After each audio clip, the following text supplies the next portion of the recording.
update ng bayan, maasahan anumang panahon. Magandang oras po sa ating lahat, narito na ang latest update sa lagay ng ating panahon ngayon at sa susunod na 24 oras. Sa kasalukuyan ay patuloy na umiiral ang Intertropical Convergence Zone at shear line at isa rin ang nakakapekto ang Northeast Monsoon.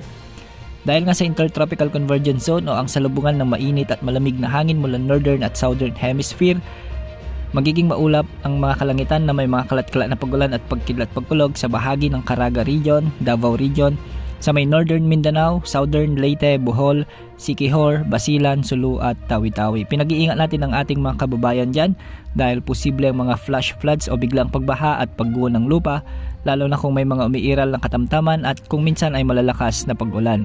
Samantala, shear line naman ang siyang nakakaapekto sa bahagi ng Cagayan Valley at Cordillera Administrative Region. Ang mga lugar na ito ay makakaranas din ng maulap na kalangitan na may mga pag-ulan at pagkidlat-pagkulog. Posible rin ang mga biglang pagbaha at pagguho ng lupa, lalo na kung may mga katamtaman at minsan ay malalakas ding pag-ulan. Samantala, umiiral naman ang hanging amihan o Northeast Monsoon sa bahagi ng Ilocos Region. Kaya ang mga lugar na ito ay makakaranas din ng bahagyang maulap hanggang sa maulap na kalangitan na may mga isolated light rains o kalat-kalat na mahihinang pag-ulan. Sa Metro Manila at nalalabing bahagi ng ating bansa ay magiging bahagyang maulap ang mga kalangitan na may mga kalat-kalat ding na makapag-ulan at pagkidlat-pagkulog.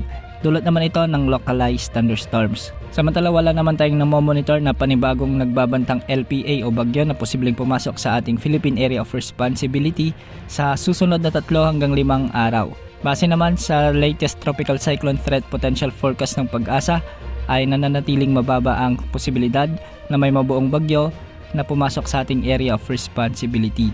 Ngunit hindi rin inaalis ang posibilidad na may mga LPA na posibleng makaapekto sa ating bansa sa mga susunod na linggo. Bukas asahan pa rin ang pag-iral ng amihan sa bahagi ng Ilocos Region. Makakaapekto pa rin ang shear line sa bahagi ng Cordillera Administrative Region at Cagayan Valley. Samantalang Intertropical Convergence Zone naman ang makakaapekto sa malaking bahagi ng Visayas at Mindanao bukas. Yan ang update sa lagay ng panahon. Ito pong weather update ng bayan, maasahan anumang panahon.